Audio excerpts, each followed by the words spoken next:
Assalamu alaikum my dear students. Today we are going to discuss about the body parts or explanation of body parts of the members of the phylum Mollusca actually. So we know that the body of the phylum Mollusca or members of the phylum Mollusca is composed of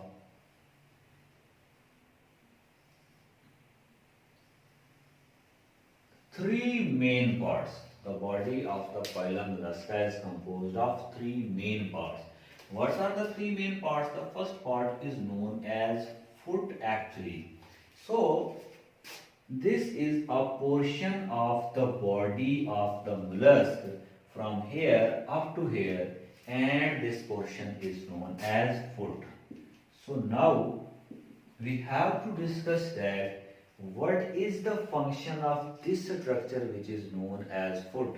Actually this structure is muscular structure in the members of the phylum Mollusca, and this structure is involved in the locomotion. So we can also write here this foot is involved in the locomotion of the members of the phylum Mollusca. So this is actually the portion which is present at the anterior portion, and anterior portion of the body is known as head portion. Actually this contains the mouth as well as some nervous system as well as eyes and tentacles. So this portion is known as head portion. So we have discussed that the second portion of the body is known as head. So now there will be a third portion because the body of mollusk is composed of three main parts. Then this is the portion actually, and this portion contains all the body organs, all the body visceral organs. So that's why this portion is known as visceral mass. So I can write here visceral mass. So I can label here this consists of visceral mass because it contains the internal body organ. So we can also say that it is a visceral organs. It also contains visceral organs. So these were actually the parts of the body of member of the phylum Mollusca. So now we are going to discuss about explain the digestive system.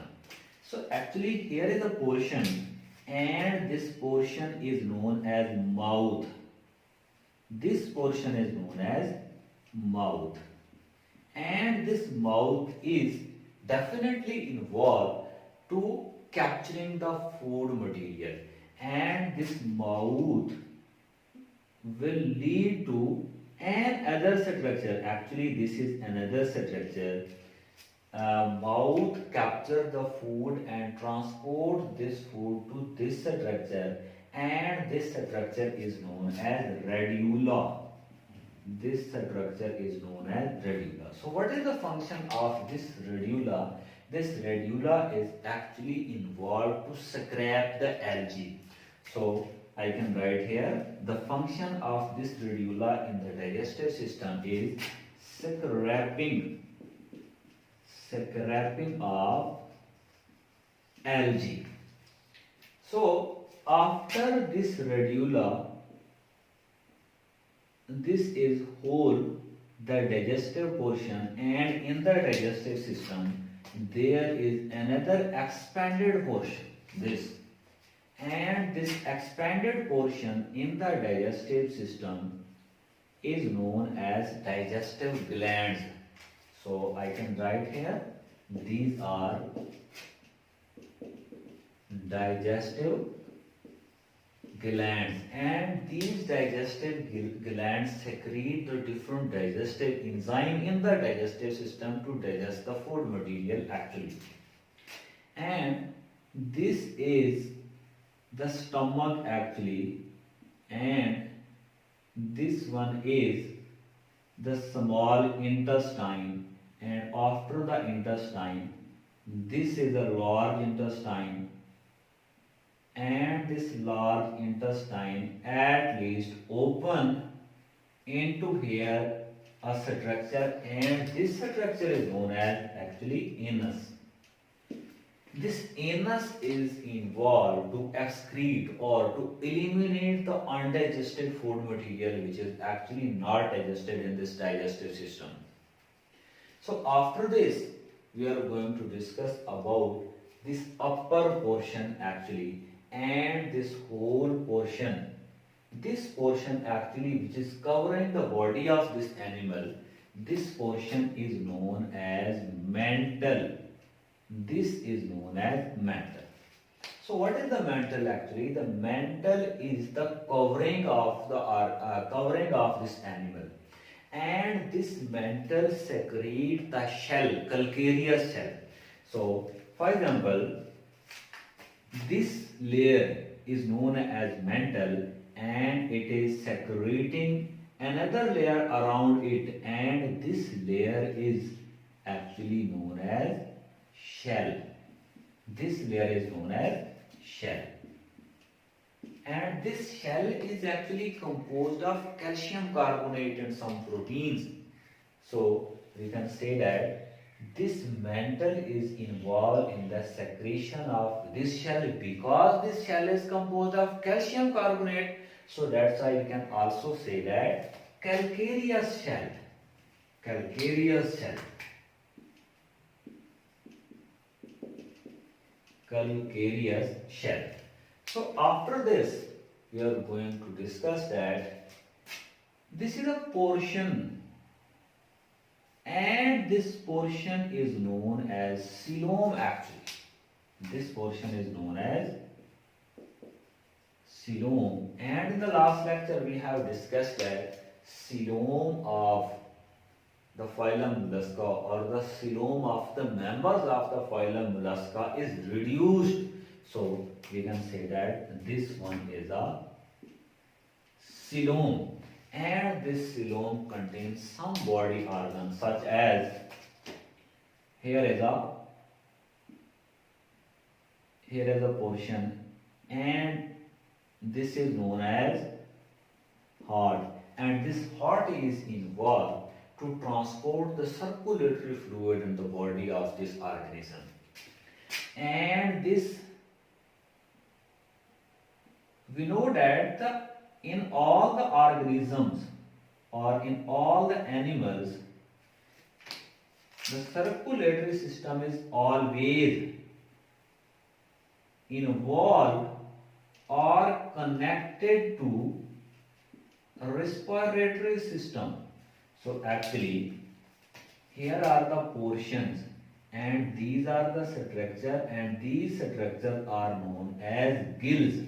These are actually known as gills, and these gills are involved in the absorption of the water when these are present in the aquatic environment.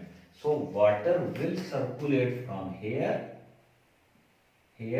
and by passing these through gills, then the water will come out. But when the water will move through the surface of these gills, here the gaseous exchange will occur, and the oxygenated blood then will be transported to the body of this organism which belong to the phylum Mollusca.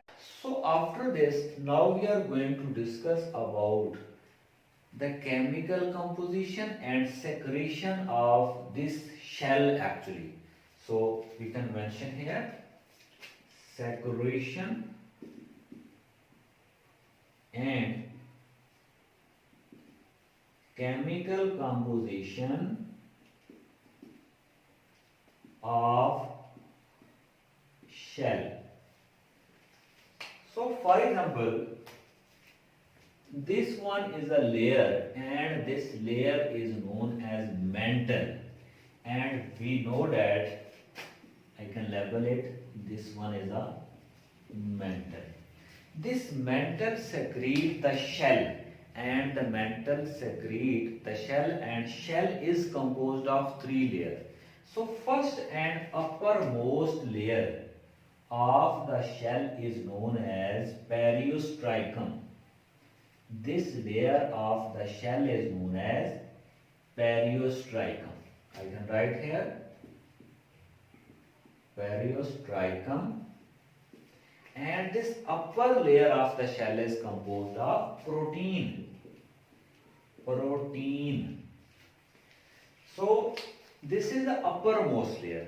Inner to this there is a middle layer, and the middle layer is actually, this middle layer is very thick layer. This middle layer is actually very thick layer, and this thick layer is composed of mixing of protein and calcium carbonate. So this middle layer is known as prismatic layer. This is known as prismatic layer, and this prismatic layer is composed of calcium carbonate plus protein. It means mixing of calcium carbonate and protein is involved in the formation of this layer, which is middle layer, and middle layer is secreted also by this layer, which is known as mantle. And the innermost layer actually, which is exactly present upper to the mantle, is known as nacreous layer. This is the layer actually, and this layer is known as nacreous layer. You can write here nacreous layer, and this nacreous layer is alternate calcium carbonate and protein. It means firstly calcium carbonate present, then protein, then calcium carbonate, then protein. So alternate arrangement of calcium carbonate and protein is present in this innermost layer, which is known as nacreous layer. So I can write here alternate arrangement of calcium carbonate and protein.